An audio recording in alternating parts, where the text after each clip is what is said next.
Tell us a little about FFA for those who don't know. Well, FFA is a dynamic youth organization that changes lives and prepares members for premier leadership, personal growth, and career success through agricultural education, which is typically at the middle school and high school levels. It's one of a three-component model, integrated model of teaching and learning in the classroom, supervised agricultural experience, or in some terminology, work-based learning, and then participation in FFA programs and leadership activities. Well, that's awesome. So let's say as an educator, how can I join as an educator? Let's say if we don't have FFA at our school, what would be the steps on joining? It's typically a school-based or a system level decision by a school district in deciding that they want to offer the program agricultural education. And then through that program agricultural education, they hire an agriculture teacher who then offers the opportunity for students to be in the FFA. Great. And what circumstances led you to FFA? Well, FFA was a very prominent organization when I grew up in South Georgia in the late 70s, early 80s. I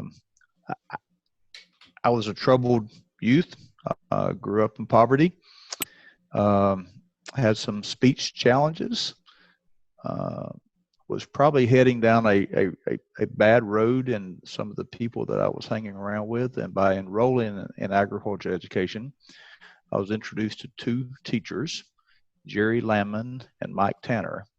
Jerry at the 7th grade level and Mike at the 10th grade level. And both of those gentlemen provided me a different route for where James was headed long term. And specifically Mike at a very critical time in my life in the 10th grade provided me with the motivation to break out of some of those challenges that James was headed toward. Nick, I had a wonderful mom, and she valued education, even though she didn't finish high school. I had a wonderful dad who valued a strong work ethic, and he didn't finish high school either. And I think it was pretty obvious that my mom's vision for me was to walk across the stage at our little high school and receive my high school diploma.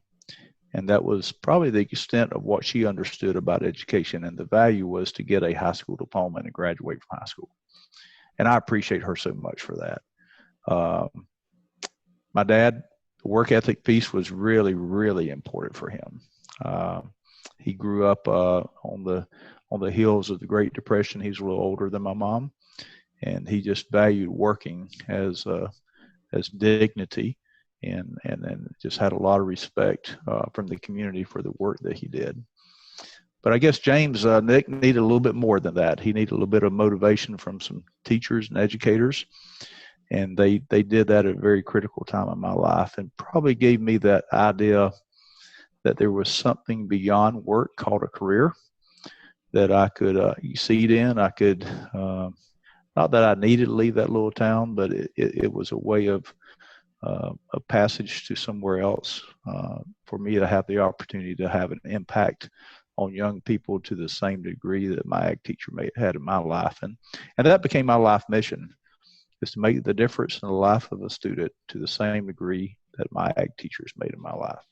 And for that today, I'm very grateful and would not have the opportunity to sit here with you today and answer questions and be interviewed if it had not been for those circumstances. So that's what led me, and FFA was basically the gate which I was able to walk out of and walk into a career that impacts students in those three areas of personal success, professional growth, and career development.